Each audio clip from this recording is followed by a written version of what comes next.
Welcome to Love, Laughter, and Limits. I'm Tom Dozier, and this lesson is The Launch. Love, Laughter, and Limits for Young Adults. This class will help you understand how you affect your young adult. It will help you deal with the sense of entitlement. It may also help you do the hard things that you really should do to help your young adult child. We'll start with love. There's two types that I want to discuss here. First is the warmth, affection, love, caring, helping their child feel connected to you is a setting event for good behavior. Right? It promotes good behavior. So hug your child. Say nice things to your child. And have compassion for your child, even when they're having problems that were brought on by their own making. Have that caring, loving kindness towards your child. This is important, not just in the moment. Well, it's in the moment it will help them really experience the real effect of the consequence. But in the long term, it can have a very positive effect, because some of these kids who are making poor choices that are beyond the rough or adrift, they are going to need to come back to the family system from where they are. And it will enable your child to be able to come back to you when they're ready for help, if you're safe to come back to. You need to be someone who the child can turn to when they're ready for real help. The second kind of or aspect of love has to do with sacrifice. You know, we've had, over the course of these 20 years or so with these kids, we've had lots of sacrifices for them. We've made, with our finances, our time, our personal comfort and emotional distress, we've made lots of sacrifices. And it still needs to continue. They still need our finances to get the skills that they need to be able to be independent and self-sufficient. They need the family connection. They need our time. They may need to talk about some things, but we also need to take the time to address behavior or behavior concerns really with them in a positive way. That takes effort and time. And then we also need to make a sacrifice of our personal comfort, our emotional distress. Would you ever cause your child pain intentionally? Well, of course you would. You took your toddler to have shots for immunizations, and he cried, and you chose to allow your child to have some level of pain because there was an important need for that. Well, in the same way, your young adult is going to be experiencing some pain through natural consequences of their choices, and they need to experience those consequences. So it's not our job as parents to protect our kid or to take away the emotional pain that they have, and when we do that, we suffer because they're in distress. We also just don't want to take away any kind of consequence, and these may be logical consequences that are going to come their way. Dr. Latham said that children need to understand that behavior generates consequences, payoffs. Natural consequences are forces for sustained growth and improvement in the lives of our children. Some lessons can only be learned from natural consequences. If a child behaves carelessly and gets hurt, he or she should certainly find comfort from a compassionate, understanding parent. But learning to avoid being hurt in the future is learned best by the pain and discomfort caused by the carelessness. At such times, parental compassion and understanding should not, I repeat, should not get in the way of the lessons to be learned from natural consequences of a child's ill-advised use of agency, meaning personal choice. So we need to let them have their consequences. Let them experience life. He goes on and says, suffering for misdeeds has value only to the degree to which it leads to improved behavior. If our children's suffering is a natural consequence of behaving badly, our prayers and hopes should be that such suffering will be instructional. There should be no delight at a child's suffering because he got what was coming to him. And this is part of that warmth and caring, and actually helps the child really experience the consequence instead of being mad back at us. We'll cover that a little bit more right now. Dr. Latham says that parents frequently attempt to use mercy in a way that robs their children of valuable lessons that can be learned in no other way. They literally rob their children by taking away from them something that they have earned and that rightfully belongs to them: consequences. Such robbery is a moral crime. I'm going to repeat that. Taking away consequences is robbery that is a moral crime. So part of love is the personal discomfort, stress, and anxiety that comes when our kids have tough consequences that they experience that we have the resources to take away, but we shouldn't. We need to allow them their consequences. Sometimes we need to make sure that they have logical consequences, which we have to be part of. If they're using our car and we find out that they are drinking and driving under the influence, then we should not provide the car for such behavior. If we're providing money for college and they get bad grades, then we should not continue to provide money for college. These are logical consequences based on our child's behavior.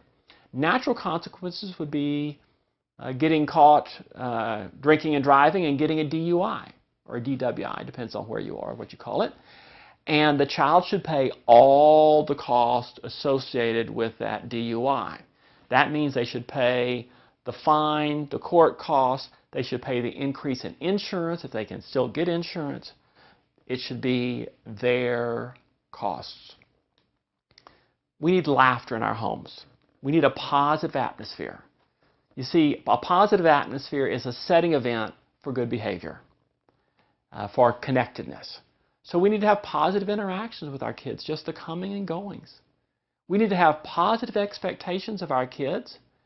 And in that regard, we want to avoid labeling them in negative ways, such as being lazy or irresponsible or rude and disrespectful or a troublemaker. We want to avoid those labels because they're damaging to the child and to the relationship. We want to avoid dwelling on their past mistakes, deal with it, and then move on in a forward-looking way that looks to the future. We want to find opportunities to just shoot the breeze with them. Avoid criticism because it doesn't make things better. It tends to just make it worse. And avoid yelling and threatening and such coercive interaction. It just makes it worse. You want to notice the good that your child does and appreciate it. And you want to stand up and smile and contribute to the positive atmosphere in the home. So you see, your child should not control your mood and the way you interact with the world around you. You need to be cheerful even if your child is extremely unpleasant and just in a total bad mood, right? And smile at him and say something nice, right? Just be, hey, glad you made it home. Good to see you. Even if there's not a lot of other things to point to. Even if your child is doing poorly, you need to keep your mood hopeful and upbeat. The child says something like, well, I'm going to focus on my schoolwork this semester and I'm going to dominate my classes. Now, this is a kid who's basically bombed out the last 3 semesters and is on academic probation. Rather than coming back with your natural reaction like, well, I doubt it. That's what you said last semester and, you flunked out. Say something like, well, I look forward to that. Or that'd be great. See, that keeps things going in the right direction. And if you really want to help, you can have a little chat where you don't take responsibilities, but you might say something like, oh, so what's your plan? Or what are some of the things you're going to do to make that happen? See, those are non-offensive, non-accusing questions and they can just have some discussion and stay away from making the points. Let your kid make the points. Right? You need to be someone your child wants to become. Who wants to grow up and become a grouch? And if you're a grumbling, complaining, miserable person, then you're not going to be a positive influence of having your child to grow up and accept your values and become like you. You want to be happy and upbeat and hopeful. And if you have to, just get on with your life and let your kid flounder until they're ready to have your support and help. Now, you still need limits with these kids. And there's a couple of forms that these limits are going to take. But the child is an adult now. And as an adult, they're responsible for either their self financially or for gaining skills to become independent and self-sufficient. So in general, you want to allow them to be an adult and have an adult experience. You want to limit your resources, your money, your possessions. You don't just turn over the family checkbook to the whims of your child. And in this regard, dealing with this sense of entitlement that these kids often have, you want to decide what you're going to provide. Well, I'm going to provide this and this for college, as long as you're progressing well. We're going to provide this form of transportation or no form of transportation. You decide what you're going to provide. And then if your child has a sense of entitlement, they're going to complain.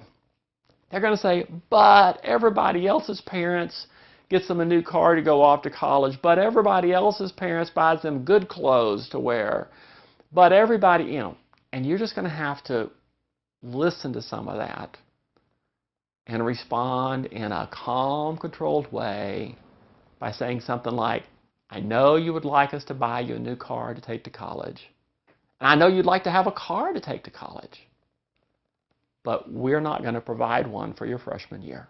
We don't think it's appropriate. Now, stay away from we can't afford it unless you really, really mean it. I'm sorry, son. We can't afford to pay to have for you the tuition at Harvard. Okay, that's probably real. But if it's we can't afford, what you really mean is, nah, we don't trust you as far as we could throw you, and we don't want to make your life worse, and we're likely to bomb out in school by giving you a car to run around in, then just say, we don't think it's appropriate. And then you want to provide all of these financial possessions or financial resources that you're providing need to be contingent support. You need to decide what you're going to provide to support the child who's actively gaining skills to become independent and self-sufficient, and tell them what the requirements are for them to keep getting that money. And then you need to keep your word. Right? You need to stick with it and let it play out. Now, when it comes to limits regarding problem behavior, we need to realize that we cannot control our child's actions. Right? They're an adult. Even as kids, you couldn't stop them from doing particular things, right? So you cannot ban behaviors. If they're going to do them, they're going to do it. You can have expectations and tell your child what you should expect of them, which you should. We'll talk about that more in the parenting skills class, how to do that. But let them know what you expect, but your child needs to experience adulthood. And as an adult, we decide what we're going to do, and then we live with the consequences of those actions. So we allow our child to experience the natural consequences of his behavior, and because really that's how he's going to learn. But what you want to do is limit how you respond based on that problem behavior. And there's really 3 ways that we do this limit. First, we want to limit what we say. You see, we can take away the consequences by the things that we say, and we don't want to do that. Dr. Latham says, when parents jump on a child with a verbal barrage of condemnation, I tried to tell you, but no, you wouldn't listen to me. You had to do it your way. Now look at the mess you're in. Coercion enters the scene like a rampaging flood. washing away any good that earned consequences could have delivered. In fact, it isn't unusual in such a circumstance for a child to say or think in return, I wish I'd have behaved worse than I did. This is another example of counter-coercion. See, so we need to be aware of what we say so that we don't have the kid mad at us instead of upset with themselves. The second form of limits is you want to limit your money, your stuff. You know, the checks you're going to write, the use of the possessions like cars and your home or whatever. You want to keep your wallet shut when it has to do with your child's inappropriate behavior and let them experience the consequences of that behavior.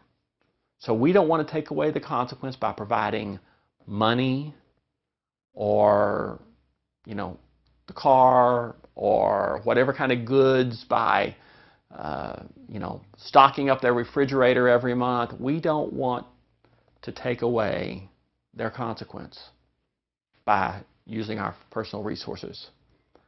And then the third thing we want to do is make sure that we don't take over responsibility, that we let them keep the responsibility. There's two reasons for this. One is they need to keep the responsibility so that they'll learn.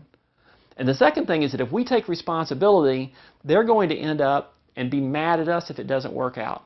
I had a good friend here in town whose parents was having trouble with a young adult child, and the young adult came home one morning kind of muddy, about dawn, came in kind of drunk, and Dad says, "Where's the car?"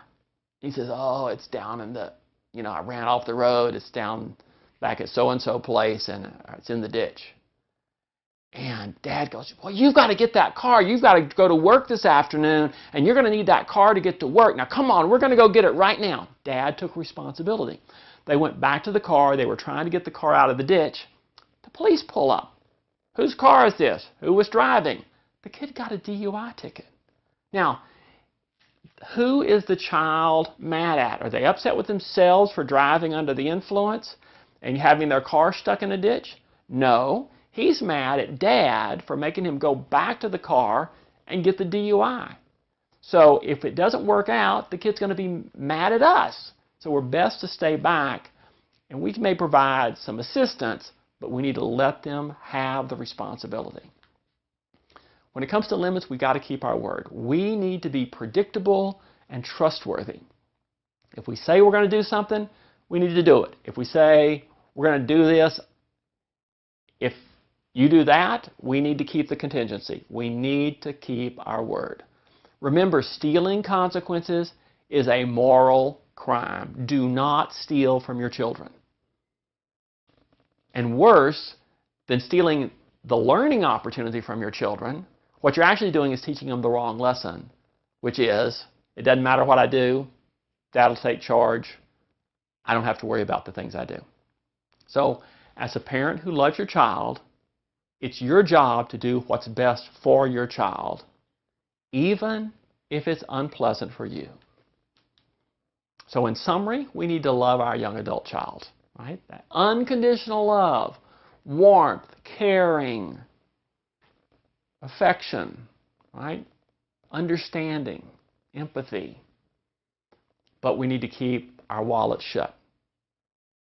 It needs to be conditional support. Our wallet's open for good behavior, for gaining skills, but our wallet's shut for their bad behavior. We need to do the right thing. Laughter, we need to have a positive home environment.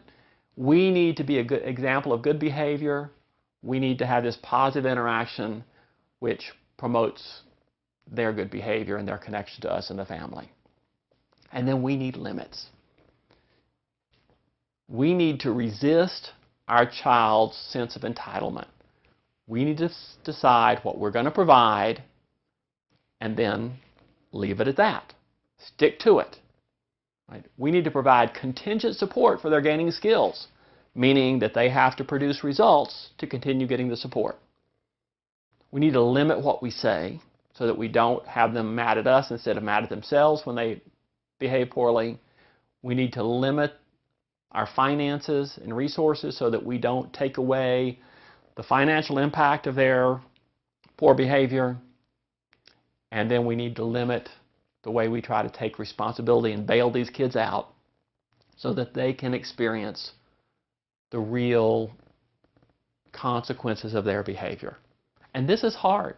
I know this is hard, but you love your child, and therefore you can do a hard thing because it's what's best for your child. Thank you for watching The Launch, Love, Laughter, and Limits for Young Adults. I'm Tom Dozier, wishing you an abundance of love and laughter in your family, along with limits, all of which your young adult child still needs to help him make the often difficult transition from dependent child to independent adult. Thank you.